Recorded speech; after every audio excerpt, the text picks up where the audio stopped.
A nameless woman in a motel pool. A desperate 911 call from the side of a Texas highway. Shoppers who walked into a mall and never came back. These stories linger, but they're only fragments of something much bigger. Because in Texas, even a single highway has been tied to more than 30 unsolved murders. Across the state, disappearances, brutal crimes, and eerie legends multiply until the mystery feels endless. We've gathered 19 of them tonight, each one stranger, darker, and harder to forget than the last. Pour yourself something warm, dim the lights, and listen closely. Because these mysteries aren't campfire tales.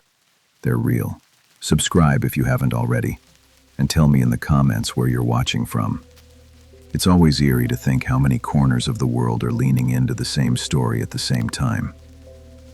We open in Austin, with a string of murders so savage that some wondered if Texas had its very first serial killer. Or something worse. Austin, 1884. The city was small, lantern-lit, and scattered with dirt streets. But in the middle of that quiet frontier setting, someone began moving silently through neighborhoods after dark. The figure entered bedrooms, pulled women from their sleep, and sometimes dragged them outside. Neighbors awoke to discover bodies left in grass yards, positioned in strange ways that confused investigators and horrified onlookers. Over the course of a single year, 8 people were attacked in this same chilling pattern. It was early morning violence, taking place in the middle of a community that until then had little experience with crime on this scale. The victims were often young women working as domestic servants, though others were attacked in their own homes while resting beside loved ones. Couples woke to screams, neighbors rushed into yards, and people found scenes that could not be easily explained. The assaults involved brutal injuries, sometimes mutilation, and often the body was left in positions that seemed more deliberate than random. Detectives noted the similarities, but had no modern tools to identify fingerprints, blood traces, or patterns of movement. The city waited for answers, but the attacks continued with the same dread repetition. Newspaper headlines spread fear. Families began boarding up windows at night. Lanterns were left burning in bedrooms as people refused to sleep in full darkness. Vigilante patrols walked the streets, some of them armed, hoping to catch the killer in the act. Yet no one ever did. Witnesses gave conflicting descriptions when they claimed to have glimpsed a man fleeing. Some said he was light-skinned, some said dark. Others gave descriptions so vague that police had nothing actionable. Dozens of men were brought in for questioning, but none led to charges. One name did stand out: Nathan Elgin. He was a young local man eventually killed while attacking another woman. At the time of his death, investigators discovered that Elgin matched certain potential details. He walked with a limp, something witnesses had described after the last of the killings. But there was no confession, no clear evidence binding him to the total string of murders. And when Elgin died, so did the series of attacks. Austin was left to wonder whether he had been the true attacker, or whether the real killer had simply moved on. The fear struck unusually deep because Austin in the 1880s was still transforming from a frontier town into the state capital.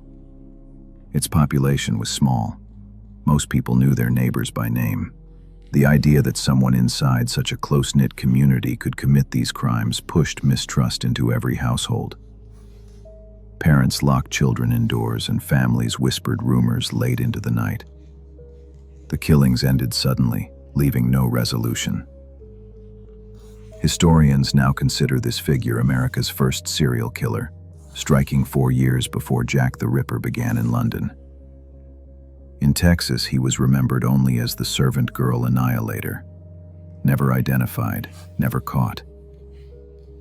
Decades later, another voice in the Texas night would resurface, not through violence seen in a yard, but through the desperate words of a 911 call on a lonely highway. 911 emergency.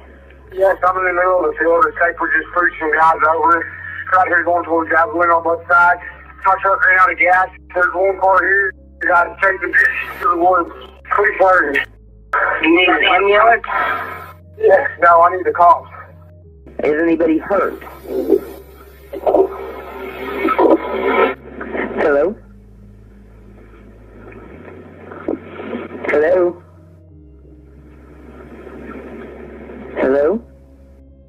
chasing me." Those 3 words came through a late-night 911 call from Highway 277 in August of 2013.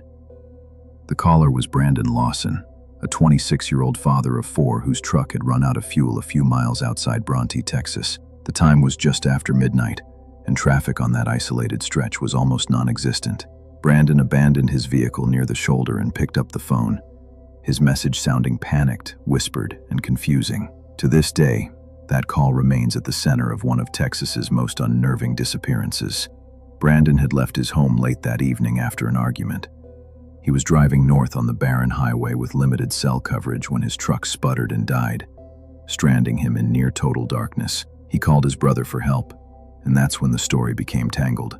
Before family could reach him on the roadside, Brandon's own 911 call went out to local authorities. On the recording, he can be heard saying strange half-sentences, mentioning someone chasing him, and something about danger out here. His delivery was rushed and disjointed, like a man who knew he had only seconds left to explain himself. When his brother and another family member arrived, they couldn't find him. The truck was right where he had left it, but Brandon was gone. The area stretched on for acres of empty scrubland, twisting pastures and fences. Investigators began searching, combing the land with helicopters, dogs, and volunteers. Yet in that vast open country, they found no footprints, no blood, no phone, and no sign of where he had gone after stepping away from his truck. Communication broke down even further because of the poor reception, leaving unanswered calls and unfinished texts. For those closest to him, it was like watching a man vanish in real time. Years passed with almost nothing recovered. Clothing believed to be his was eventually located in the brush, far from the highway itself.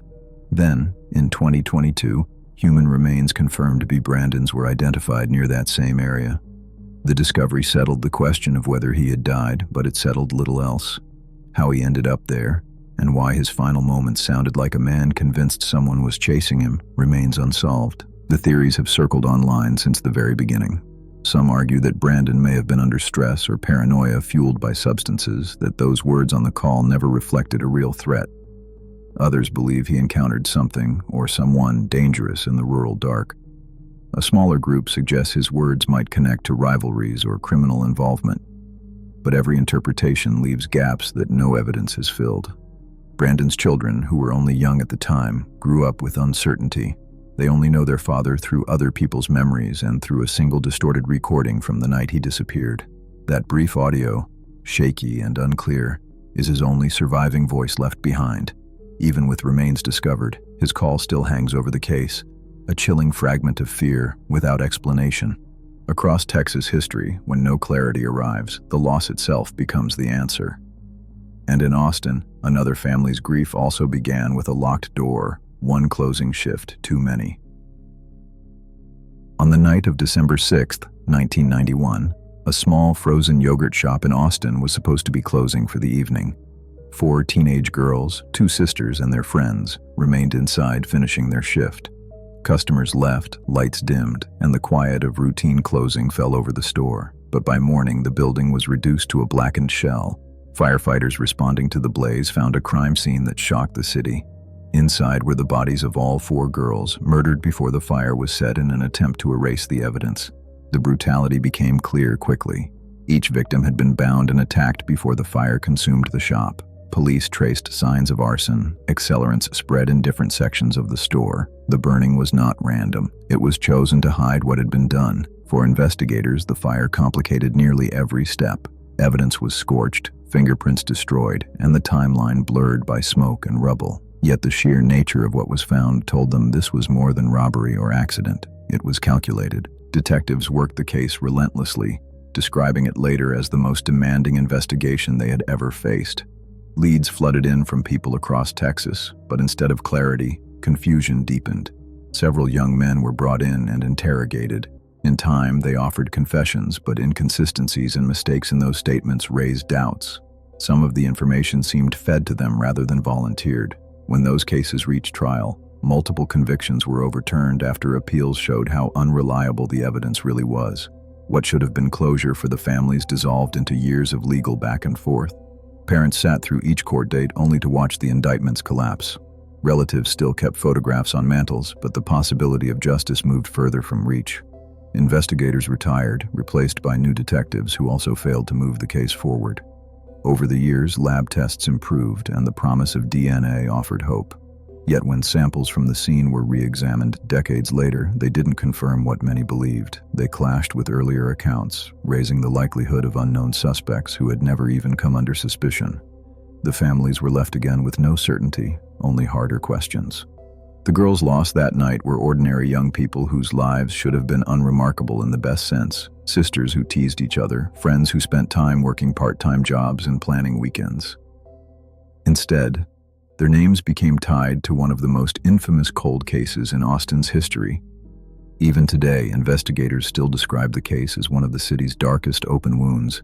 Each anniversary brings fresh reminders that the crime, so prominent in memory, remains unsolved. And for the families, no progress ever brought them peace. They still live with absence, waiting on an answer that might never come. Just as Austin carried this wound, nearby Fort Worth held its own missing daughters who never returned home. 3 girls walked out of their homes 2 weeks before Christmas in 1974 and promised to be back later that evening. Mary Rachel Trelica was 17, Lisa Renee Wilson was 14, and Julie Mosley, the youngest at 9, had begged to join the outing even though she was not originally invited. The plan was simple: an afternoon of holiday shopping at the Seminary South Shopping Center in Fort Worth. It was an ordinary errand during the holiday rush, but by nightfall their families realized something had gone terribly wrong. The girls never came back. Their Oldsmobile was eventually found parked outside the mall. Bags with recently purchased Christmas presents were still inside, positioned on the seats as though they had been dropped quickly. The car was locked, and there were no signs of a struggle inside or nearby. Police at first hoped the trio had simply decided to spend the night away from home, but parents insisted that was impossible. From that first evening, a sense of confusion and mounting panic took hold. Shortly after the disappearance, a note appeared. It was signed with Rachel's name and claimed that the girls had run away to Houston for a week. Investigators treated it as a lead, but handwriting experts and even Rachel's husband doubted strongly that she had written it. The language seemed out of character, and no one could explain why the teenagers would leave behind all their belongings, purchases, and car. That single note introduced another level of chaos, driving a rift between authorities who thought it might explain things and the families who did not believe it. Months dragged on without developments. Desperate for answers, the mothers turned toward private investigators, hoping that independent searches would find what police could not. Leads were pursued, sightings reported from across the state, but none held up. Time created an unnatural stillness. Lisa, Julie, and Mary were remembered exactly as they were that December day, while their families aged year by year. For parents and siblings, that disparity was its own kind of torment. Rumors began to spread in place of facts. Some believed the girls had been abducted by strangers and forced into vehicles somewhere outside the mall. Others suspected someone they knew might have gained their trust, making it easier to lure them away.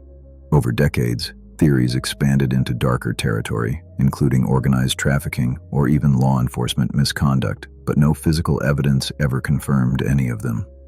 Each Christmas season, the absence reopens. Families who once celebrated the holidays together instead revisit the anniversary of their last day seen alive. Investigators occasionally re-examine the files, but the case remains defined by more speculation than clarity. The Fort Worth missing trio has become one of the most stubborn mysteries in Texas history. With no answers, no remains, and no closure, it endures as a painful reminder that some disappearances leave behind only questions. From the neighborhoods of Fort Worth, the trail of mystery stretches outward into open land, to highways where bodies were later found hidden in the grass. Along a flat stretch of Interstate 45 near League City, the grass concealed more than passing shadows. For decades, this span of land hid shallow graves.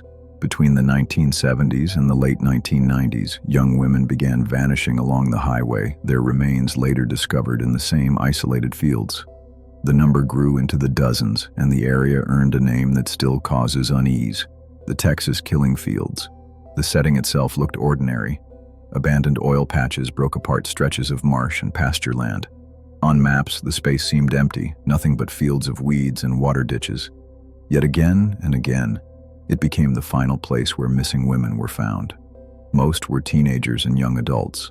often last seen near convenience stores, league bowling alleys, or simply walking along I-45.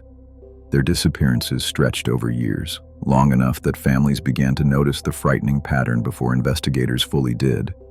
Detectives soon realized they were not dealing with a single suspect. The age range, backgrounds, and methods of disposal differed too widely. Instead, the land had become a kind of hunting ground that multiple predators seemed to share. That factor twisted the investigation into near impossibility. Leads from one case collided with another. A suspect solid in one instance would be impossible for another, and with so many rural acres to vanish into, evidence often sat too long under Texas sun and storms before a body was found. No detail captured the torment more than the families themselves. Parents described driving past that land, knowing their daughter had been missing nearby, perhaps still hidden in sight. Even trips to church or errands for groceries meant passing the edge of the fields, staring into weeds where answers might already have been lying in silence. The helplessness bound to that space lingered year after year. In the 1980s and 90s, jurisdictions fractured by county lines and small-town resources began pooling together. Authorities created the High-Risk Victims Task Force, often referred to by the acronym HALT. Detectives from different cities shared files, compared suspects, and tried to fill in years of gaps. DNA testing later confirmed certain identities, giving names back to some of the girls, but few connections ever reached to reliable convictions. Even when answers did emerge, the number of victims without justice overwhelmed the progress. By the 1990s, the reputation of Interstate 45 shifted. Its wide, flat horizon felt less open and more threatening. For some travelers, the road stood for danger itself, a highway so ordinary it masked the darkest stories in Texas. Passing trucks and late-night cars carried people north and south, while just yards away those fields whispered reminders of what had been lost there. Today, the Texas killing fields remain one of the bleakest unsolved crime scenes in American history. The grass has regrown, fences have changed, but the weight of its stories has not. Just as killers stalked those roads unseen, earlier Texas mysteries were said to fall not from the ground but from the skies, bringing another kind of unease. In April of 1897, the small town of Aurora, Texas, reported something that sounded like a scene out of science fiction. Newspapers printed accounts claiming that a strange craft came down from the sky, clipped a windmill on a local farm, and exploded. Residents who heard the blast rushed to the site and described finding scattered fragments of metal spread across the property. The story took an even stranger turn when it was said that inside the wreckage lay a small body that didn't appear to be human. According to reports, townspeople gathered near the twisted remains. The figure uncovered among the debris was described as frail, with features they could not identify as earthly. Instead of discarding it, the townspeople chose to bury this mysterious body in the local cemetery. For a quiet farming community in the closing years of the 19th century, the account was unlike anything else experienced before. The idea that something had fallen from the sky and left behind a tangible being set Aurora apart in its history. Almost immediately, the story came under fire. Some suggested that it had been created by a local journalist looking to stir attention in a fading town. Aurora at the time was suffering, with crop failures, disease, and economic decline weighing on it. The suspicion was that the so-called crash was nothing more than a hoax designed to attract visitors. Critics believed that the reported debris could have come from common metals or machinery parts, and the supposed alien body might have been entirely fabricated. Still, for believers in the paranormal, the Aurora crash became something larger. They saw it as the first recorded instance of a UFO collision on American soil, occurring decades before the famous Roswell case. To them, Aurora represented early proof that human beings were not alone, and that evidence had been quietly disposed of long before modern science could investigate. Word of mouth and printed clippings carried the story into UFO circles, where it remains a point of debate even today. One of the most curious details centers around the town's cemetery. Early visitors claimed that a marker indicated the grave of the strange pilot buried in 1897. That headstone, however, disappeared over time. Whether it was stolen or quietly removed, its absence only deepened suspicion. Without the marker, the piece of physical evidence said to link the incident to the cemetery was gone. Some later attempts at radar or imaging suggested unusual ground disturbances, but nothing confirmed the presence of actual remains. For skeptics, the simplest explanation has always seemed the strongest: a windmill accident, an embellishment in the press, and a town that embraced folklore in place of facts. For UFO supporters, the lack of closure remains powerful. If debris and remains were ever real, then they reflected a mystery buried in Texas soil long before the country understood how to study it. The Aurora crash may never be proven true or false, but as a story, it remains one of America's first UFO legends. But not all mysteries depended on the skies. Some were locked in offices, hidden behind closed doors in the middle of Houston. In 1969, a secretary named Marilyn DeMont was discovered dead inside her office in Houston. The door to her workplace was locked from the inside, and co-workers found it strange that they could not reach her the following morning. When the room was finally forced open, they were met with an unsettling scene. Marilyn was lying lifeless, and the circumstances did not match the calm image of a late-night worker who had simply passed away. At first, police considered the possibility of suicide, but the injuries on her body did not point so easily in that direction. Instead of being consistent with someone harming themselves, the wounds appeared more in line with force that would have required another person. That detail set off the earliest confusion in her case. How could someone else have harmed her when the office lock was secured from the inside? Investigators moved slowly, balancing conflicting theories, but none seemed to land firmly. Witnesses came forward in the hours that followed. 2 people recalled seeing a man near the building around the time she would have been there late that night. His presence was described in vague terms, a shadowy figure who moved quickly and vanished before he could be identified. Police tried to match this description to local suspects, but no solid lead came of it. The image of a man who appeared briefly and then disappeared only deepened the uncertainty of the case. The oddest part, according to her coworkers, was how normal Marilyn had seemed just hours earlier. She had been cheerful in the office that afternoon, finishing up typing and chatting about upcoming plans. Nothing in her behavior suggested despair or fear. That remark became an emotional core of the case. How such an ordinary day could end in a scene so inexplicable. For those who knew her, it reinforced the disbelief that suicide had been an option at all. As detectives pressed on, contradictions only grew. Physical evidence in the room failed to connect anyone to the crime. No fingerprints were out of place, no broken glass or signs of forced entry were present. The locked setting cut off most avenues of explanation.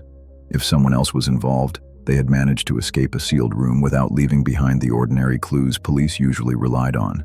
Each possibility examined collapsed into another unanswered problem. Soon the official investigation slowed, but rumors did not. In Houston's downtown offices, people whispered that Marilyn had been silenced due to something she had overheard or stumbled onto. Others speculated about secret relationships or covert figures tied to corporate dealings.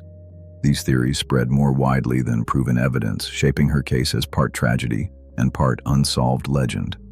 Today, Marilyn DeMont's death remains one of Houston's strangest cases. A young secretary found behind a locked office door with wounds that made no sense for suicide. And while investigators moved on, the story still lingers in Houston memory. From offices to waterside landscapes, Texas mysteries continue in unfamiliar settings, like the vanishings around Lake Meredith. Near Amarillo, there is a wide reservoir called Lake Meredith. For decades, it carried a strange reputation that locals began calling Texas's Bermuda Triangle. The reason was simple but disturbing. Visitors would come to enjoy the lake, park their cars along the shoreline, or take boats out across the water, and then vanish without a trace. Their vehicles were often found abandoned near the same spots where families had set up for a day of fishing, camping, or swimming. But when searches began, the people themselves were missing. At first, authorities blamed natural hazards. The lake had strong undercurrents that tugged unexpectedly at swimmers. Hidden beneath the surface, caves cut into the landscape in unpredictable ways. It was easy to imagine someone becoming trapped or pulled too deep to survive, yet the explanation only partly fit the reality. In many cases, no bodies ever surfaced. Search efforts came up empty despite dragging operations and long patrols of the waters. The number of unresolved disappearances over the years left people questioning whether the water was hiding more than natural risks. The unease built further because of what families witnessed when they came to report loved ones missing. A car might sit neatly parked by the shore, with keys, towels, or tackle boxes still inside. Sometimes food was left out as if preparations for lunch had only just begun. Boats were recovered drifting without any passengers, rocking slowly in the wind as if moments earlier someone had been there steering. Families would stand on the edge of that water, looking across its calm surface, waiting for police to explain how people had disappeared so completely. Park rangers spoke of arriving at campsites where tents were set up, campfires built, sleeping bags unrolled, yet there were no campers to be found.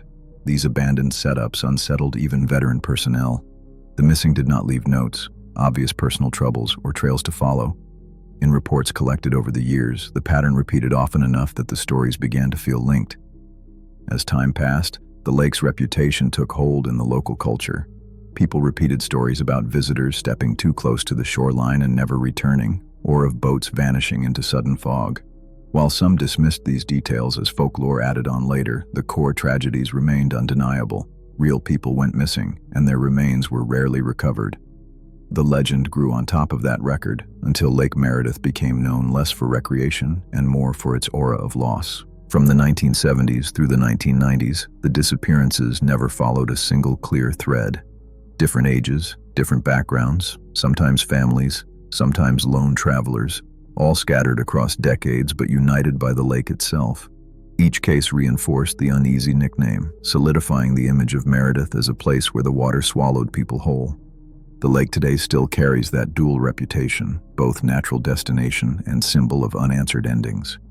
And nearby in West Texas, more questions waited in still water, like the body of a nameless young woman pulled from a Pecos motel pool. In the summer of 1966, a guest at a Pecos motel looked out toward the swimming pool and saw a body floating motionless in the water. The young woman pulled from that pool had no identification, no wallet, and left behind no clear path to her past. Authorities searched for missing persons reports that might match her, but none lined up. Without answers, they listed her simply as Jane Doe. She was buried in an unmarked grave outside town, her name lost before it was ever known to locals. At the time, investigators leaned towards suicide. It was the neatest explanation for why a healthy young woman would be found alone, with no signs of violence and no one arriving to claim her. But the choice never sat completely right with everyone. The case lacked the familiar details of a suicide note or prior contact with family to explain despair. Even stranger was the silence that followed. Around Pecos, no one recognized her face. Across nearby counties, no families filed new reports of a daughter gone missing. She seemed to exist only in death. Years later, as technology advanced, the puzzle returned to light. Forensic artists created facial reconstructions, careful clay models built on her skull to show how she might have looked while alive. Photographs of those reconstructions circulated, but no one stepped forward with recognition. In the 2000s and 2010s, investigators turned to DNA in hopes of making the leap facial images had not. Samples produced genetic markers that narrowed her background and hinted at potential relatives, but again, the search stopped short of naming her. Investigators and volunteers treated her as more than just a case number. On certain anniversaries, flowers were set down on her grave. Even in silence, a gesture acknowledged her as a person first and not only a file in a cabinet. For detectives still carrying old photographs of her belongings, these small acts were reminders driving their efforts to keep her story from falling into oblivion. The cemetery outside Pecos still holds her body under anonymous soil. To visitors, the grave looks like any other patch of ground until they learn the story. Once they do, it carries weight. The idea of a woman buried for decades in West Texas without her name and without anyone claiming her turns a simple headstone into something haunting. Strangers who never knew her leave flowers, photographs, or handwritten notes, giving the site the presence of a memorial even though her identity remains hidden. As of today, every attempt has drawn closer but never far enough. DNA hints at a family, but no names harden into fact. Photographs generate interest, but no one recognizes her with certainty. Nearly 60 years after her death, Pecos Jane Doe remains exactly as she was the day they pulled her out of the motel pool. A mystery surrounded by unspent questions, her story unfinished. But mysteries in Texas do not only rest in graves. Sometimes they walk in plain sight, gathering followers whose devotion would soon lead to destruction. Before Waco, before television cameras showed fire and smoke, David Koresh was a young preacher in Killeen. In those early years, he was still Vernon Howell, a man searching for purpose after a difficult childhood. Killeen became the ground where he first began testing the ideas that would one day spiral into global headlines. At first, it looked like a small ministry, some Bible studies, some conversations about prophecy. But even then, people said there was something in his teaching that carried a sharper edge, a sense of looming judgment woven into friendly conversation. He spoke about the Book of Revelation with a confidence that impressed those who listened. For people in small Texas towns hungry for guidance, his way of connecting scripture to modern fear felt convincing.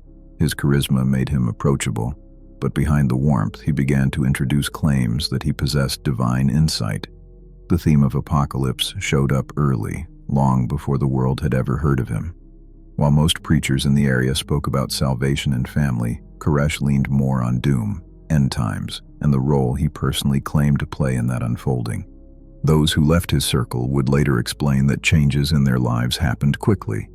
Their time and choices began to shrink until everything revolved around him.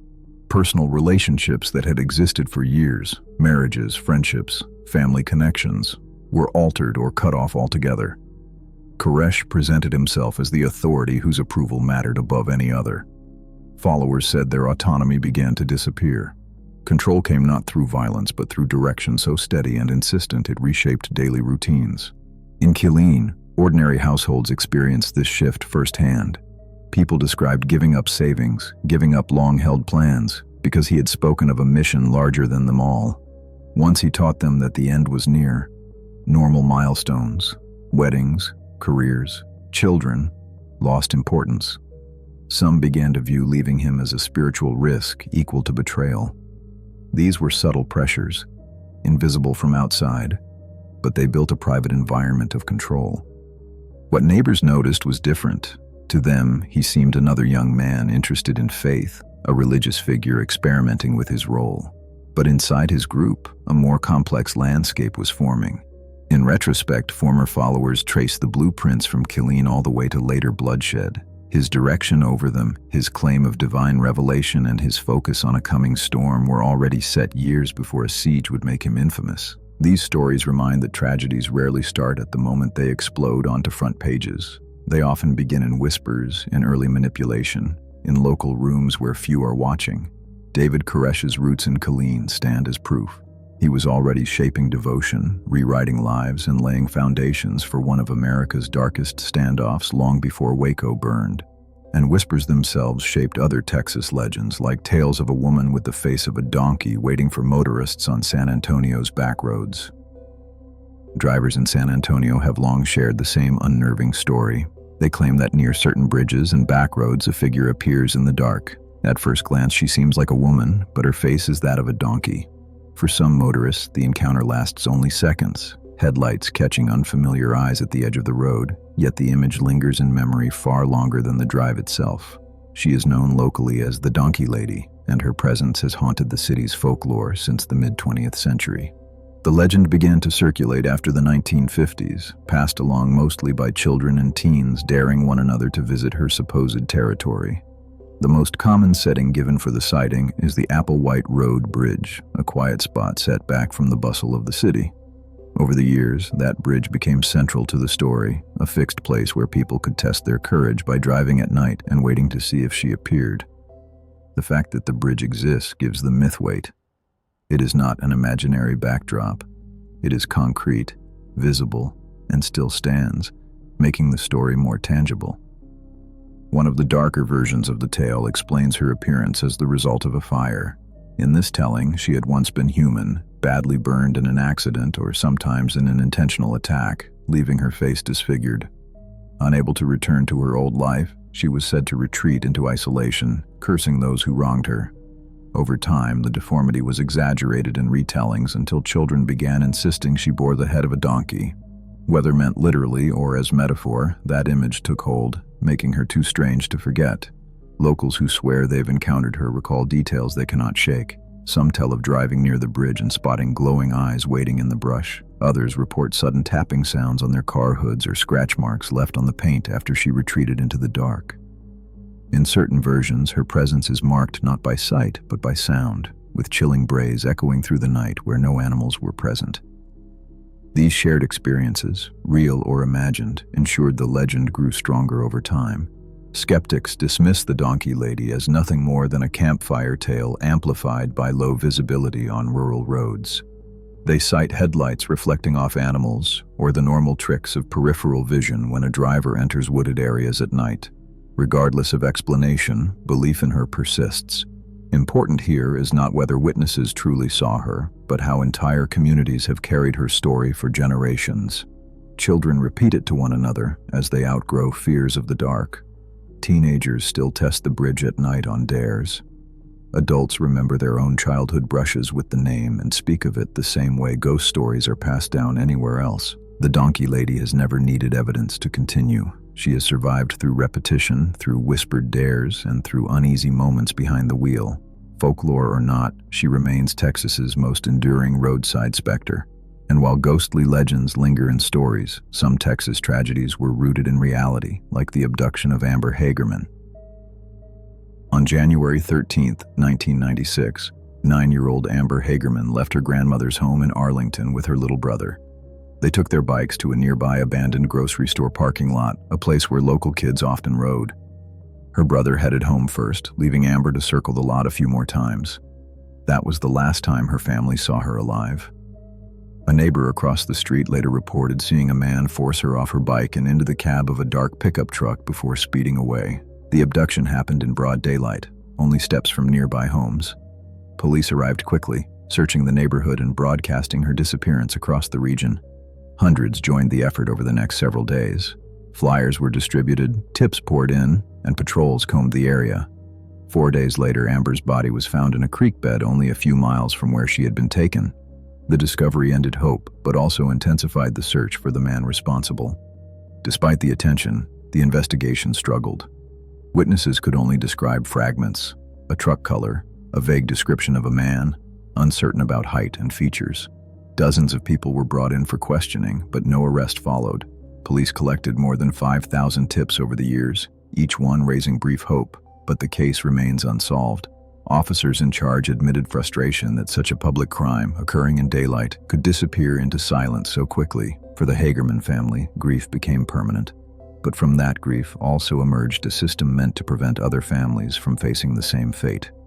Inspired by Amber's case, law enforcement leaders and community members developed an alert system to broadcast child abductions over radio, television, and later, digital networks. The program became known nationally as the Amber Alert, a direct memorial to the little girl whose life had been stolen. The system spread across the United States and then internationally. Today, phones buzz and freeway signs light up with details of missing children. Authorities credit the alerts with saving hundreds of young lives who might otherwise have been lost.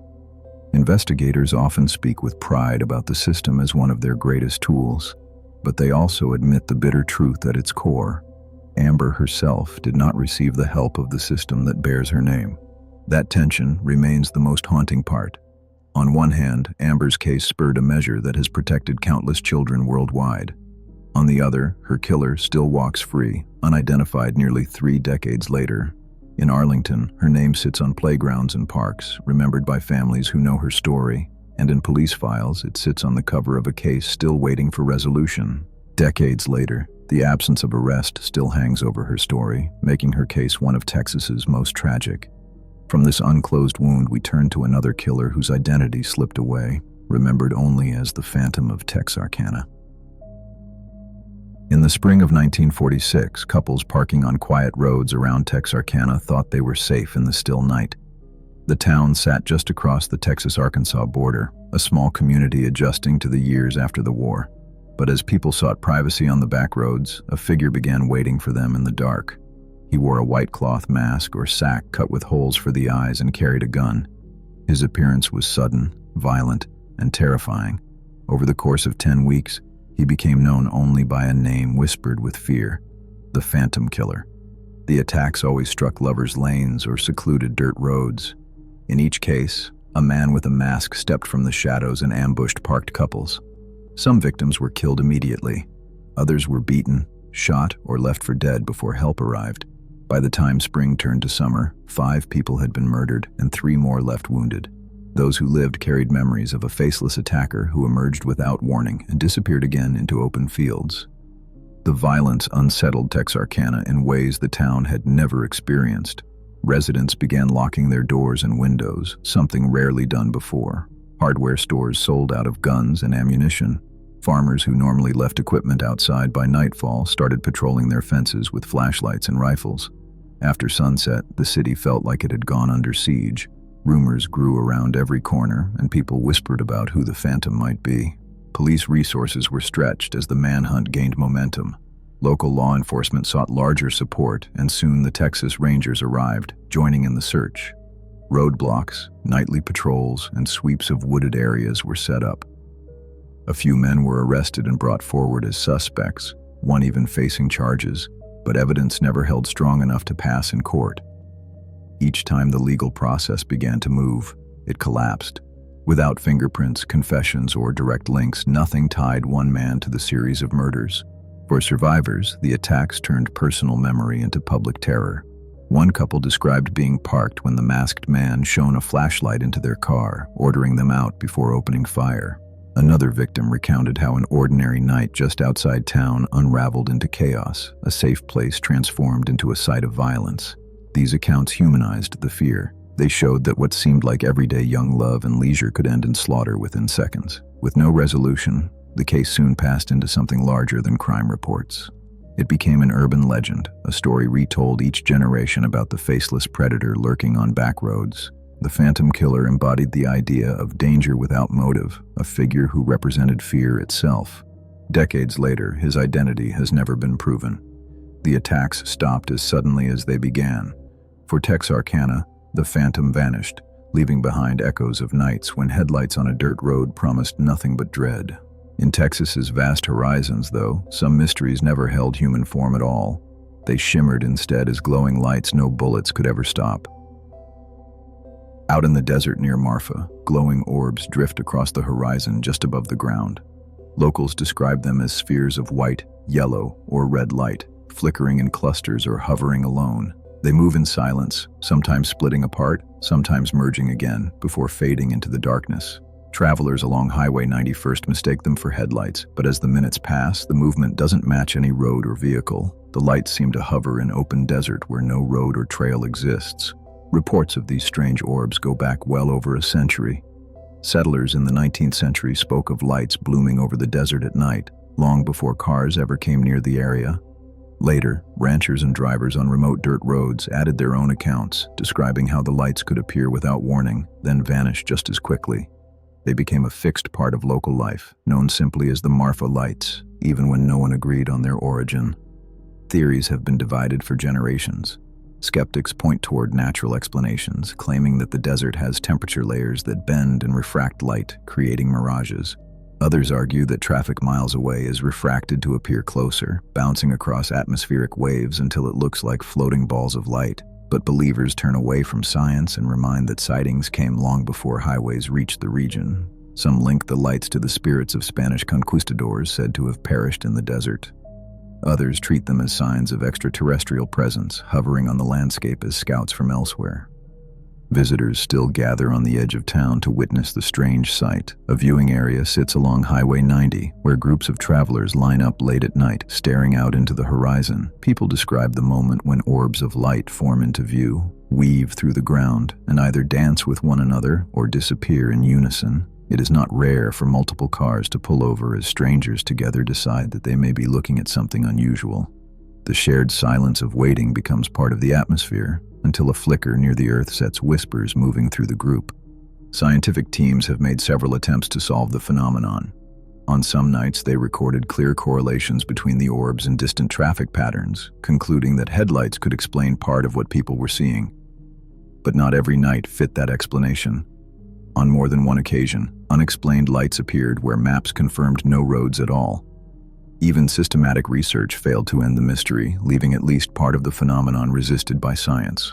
Whether believed as supernatural or dismissed as atmosphere, the Marfa Lights became part of West Texas identity. They are fixtures in travel guides, subjects of campfire retellings, and the focus of festivals celebrating the unexplained. Sporadic in appearance but heavy in impact, they endure as a reminder that some mysteries expand beyond proof. Unexplained or misperceived, the Marfa Lights remain Texas's signature mystery of sight. But other figures in the state's history were far from myth. One of them was Charles Harrelson, a contract killer whose life blurred crime with legend. A Texas hitman who claimed more murders than he could ever count also happened to be the father of a future Hollywood star. His name was Charles Harrelson, and his son is actor Woody Harrelson. While his family story might suggest normalcy, Charles instead lived a life underground, tied closely to the darker side of Texas crime. His path eventually led to the highest-profile assassination of a federal judge in U.S. history, a killing that shook the justice system and revealed the reach of contract murder in Texas. In 1979, Judge John H. Wood, Jr., known as Maximum John for his tough sentencing in drug cases, was shot outside his San Antonio home. It was the first assassination of a federal judge in the 20th century. Investigators soon connected the killing to Charles Harrelson, who had been hired to gun him down on behalf of a drug kingpin awaiting trial. The murder proved that Harrelson had gone beyond local hits and placed himself in violent jobs that touched the core of federal law enforcement. Convicted for the crime, he received a life sentence. Behind bars, the story of Charles Harrelson became even stranger. He began telling others that he had been involved in numerous contract killings long before the judge's death. Some claims suggested he had worked as a paid killer for years across Texas, targeting people for debts or disputes. He even went further, casually suggesting possible involvement in one of America's most disputed assassinations, the killing of President John F. Kennedy. Harrelson never offered evidence to back it, and many believe he exaggerated to inflate his notoriety. Still, the word stuck, spreading his reputation beyond crime reports into conspiracy lore. The tension of his life story becomes clearest through his son, Woody. Unlike his father, Woody Harrelson rose to fame as a much-loved actor, starring in hit television shows and movies. Yet behind the applause, Woody struggled with the complicated knowledge of his father's crimes. In interviews, he admitted his mixed feelings, affection for a parent laid against the reality that the man was a convicted killer. That personal struggle gave the Harrelson case a different angle, showing how the sons and daughters of violent men live with shadows beyond their control. Charles did not begin his life as a notorious assassin. He grew up in Texas and started with small-time offenses, burglaries, scams, and petty crimes that eventually escalated. By the 1960s, he had drifted into the underworld, where people paid him to settle disputes violently. Each job made his reputation grow until he was no longer seen as a local criminal, but as someone willing to kill for money at any level. His role in Judge Wood's murder confirmed just how far those jobs had carried him.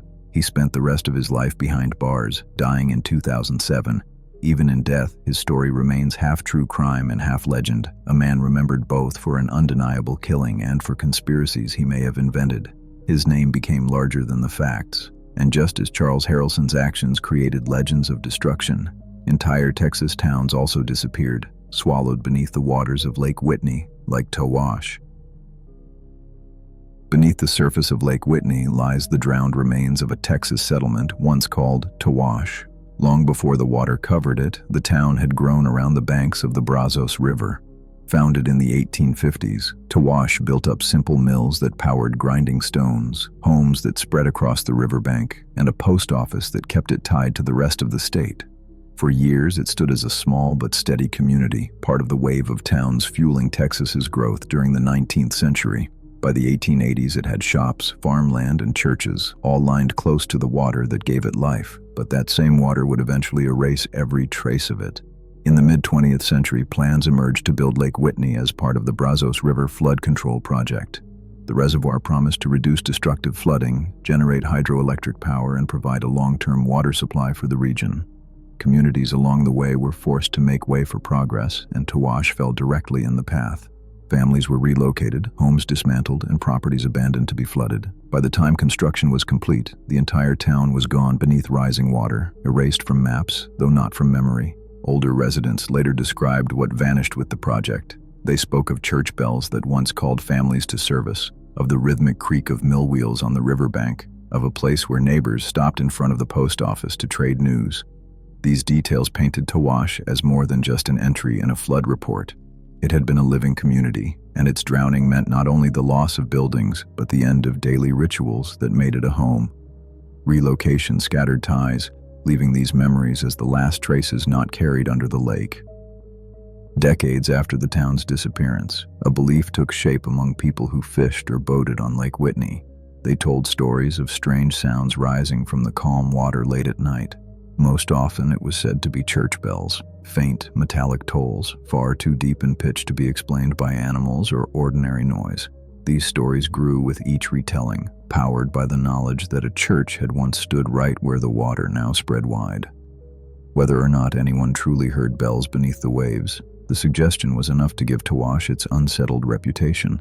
Tawash's disappearance captures a simple truth about human development in Texas. Towns could be built, lives could be mapped around them, and then a government project or rising water could take them away. Nothing guaranteed permanence. In that way, Tawash's story lives on as a haunting, showing how quickly a community's existence could be swallowed and covered until it existed only in recollection. At Lake Whitney, the ghost of Tawash lingers, preserved in silence, half memory and half rumor. And if entire towns can vanish under calm water, so too can couples disappear from their homes without a word, like the strange Patterson disappearance. Dinner sat waiting on the table, untouched. The pets were still in their pens. Valuables remained in plain sight. Yet Glenn and Bessie Patterson, a wealthy Odessa couple, were gone. The year was 1957, and what began as another quiet summer evening ended in one of Texas's most enduring vanishings. The Pattersons were known in their community as financially secure and settled. They owned a comfortable ranch home on the outskirts of Odessa, filled with furniture, clothes, and keepsakes most families of the time valued. Nothing inside suggested they were preparing for a trip. There were no packed bags, no signs of a hasty departure. Even more unsettling, dinner had been laid out before they disappeared. Officers entering the home noted that plates and food were left exactly as if the couple had been about to sit and eat. Whatever took place afterward left no trace of a struggle and no evidence of forced entry. The normal routines made their absence even harder to understand. The animals, which normally needed daily feeding and care, had been left with no one attending them. Neighbors insisted the Pattersons were not the kind of people to abandon their pets, nor would they leave without telling friends or family. That single fact created the earliest doubt that this was voluntary. Rumors started quickly. Some leaned on the idea of organized crime, suggesting the couple could have been caught up in shady dealings or mob connections. Others placed the story in a wider context, pointing to Cold War paranoia of the time. Whispers of espionage or involvement with foreign agents rattled through the community, though no proof ever supported those claims. To many, it seemed easier to accept dramatic explanations than to imagine a wealthy couple simply gone without cause. Police worked the disappearance hard in the earliest weeks. Tips took them far from Odessa. One lead pointed toward Valle de Bravo, Mexico, where supposed sightings of the couple were claimed. Still another clue involved letters supposedly linked to Glenn, raising hopes that they had chosen to leave on their own. Each lead was run down, and each one eventually stalled. Authorities were left with only scattered reports, none strong enough to hold. Through time, what stood out most was the sheer absence of change in the scene. Their belongings, their food, even their small details of daily life, everything stayed behind except them. Decades later, the questions remain. Were they victims of a crime carefully staged to erase evidence? Did they flee from something privately threatening them? Or did their disappearance connect to larger forces that never reached open investigation? The Pattersons never returned, and no evidence surfaced to explain what happened in those final hours at home. Their quiet vanishing marked one of Texas's strangest family mysteries. And while their case carried whispers, the next story screamed aloud. Betty Shanks, found brutally murdered in Fort Worth. In Fort Worth, 1959, the body of a young woman named Betty Shanks was found not far from the place where she worked. She had been brutally beaten, her injuries leaving investigators grasping for answers. The quiet city streets of that year were not used to this kind of violence, and the way her body was discovered raised immediate questions about who could have carried out such a sudden and vicious act. At first, detectives followed ordinary paths of inquiry. They looked at her relationships, her routines, and her walk home from work. Yet every time they thought they had a lead, the evidence slipped away. Physical proof at the scene failed to point in a clear direction. The brutality suggested overwhelming anger or control, but they could not place a face to it. Without witnesses, and without the kind of forensic tools available today, the case grew cloudy from its very beginning. What made the mystery heavier was the atmosphere of suspicion. Whispers began to spread around Fort Worth that Betty's death was not only a crime of violence, but might have been tied to something larger. There were rumors of criminal conspiracies and suggestions that she had seen or learned something she was not meant to. These ideas remained nothing but speculation. but their persistence kept the story alive in community memory, adding an edge of paranoia to a case already soaked in fear. Her co-workers described Betty as lively and upbeat, someone who came to work with a smile. That detail became one of the most painful emotional anchors for those who knew her. Only hours before her death, she had been laughing and chatting in her workplace. The sudden change from normal life to brutal killing left her colleagues and friends devastated. It was a reminder of how quickly violence could rip through the ordinary rhythms of people's days. Detectives pressed on for years, hoping to find the missing link that would bring a suspect to trial, but each attempt led nowhere. With no confessions, no eyewitnesses, and no strong physical connections, law enforcement could not make progress. Case files were stacked, revisited by new investigators, and slowly faded into storage as new crimes took attention. The community continued to feel the absence of a solved case. Questions rose over and over. Was her murder random, the work of a passing stranger? Or was she targeted by someone who knew exactly what they were doing? Each possibility carried frightening implications for a city trying to move past it. By the coming decades, Betty's case stood among Fort Worth's most haunting stories. Her name was tied to an act of violence the city still could not explain. With no arrests and no clear answers, the killing left behind an unresolved scar, a reminder that not every crime is followed by justice.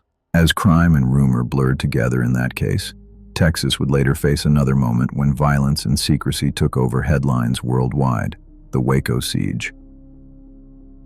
Cameras captured the final moments as smoke and fire consumed the Branch Davidian compound outside Waco on April 19, 1993. Viewers across the nation watched on live television as the building known as Mount Carmel collapsed in flames. Dozens of men, women, and children remained trapped inside. It was the catastrophic end of a 51-day standoff between federal authorities and the group led by David Koresh. By the time the fire burned out, more than 80 people were dead.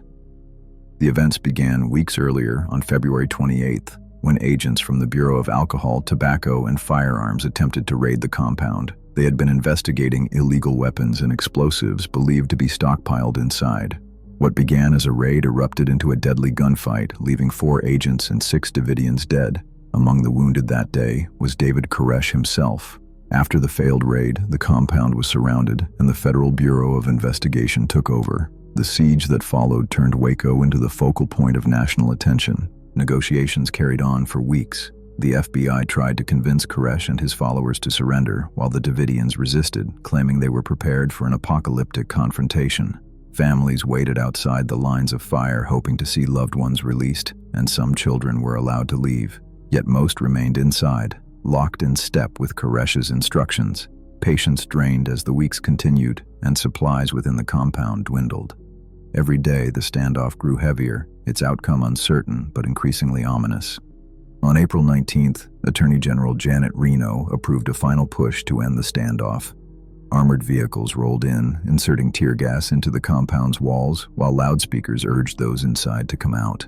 The plan was designed to force evacuation without a direct firefight. Instead, the Davidians donned gas masks and refused to leave. Just after noon, flames broke out in several spots within the compound. Within minutes, fire spread rapidly, and the wooden structure became an inferno.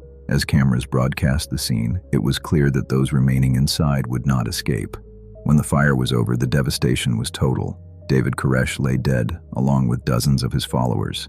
Among the victims were at least 22 children, whose families outside never saw them again.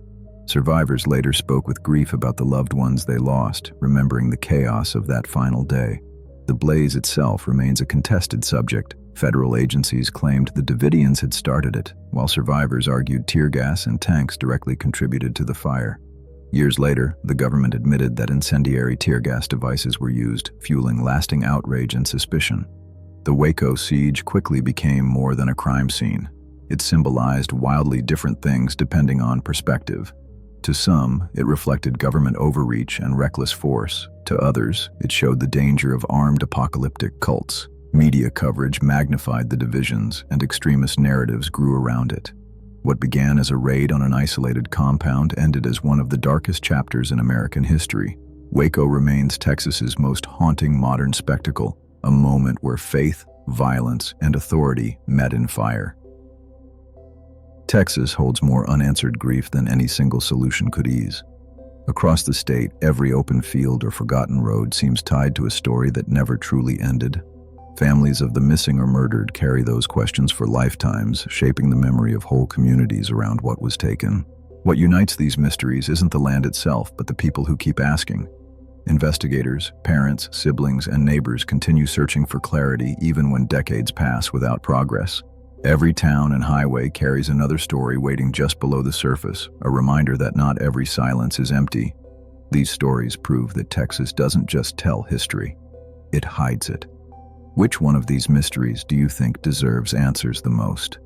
Leave your thoughts in the comments, and don't forget to subscribe if you want to keep uncovering what others try to bury.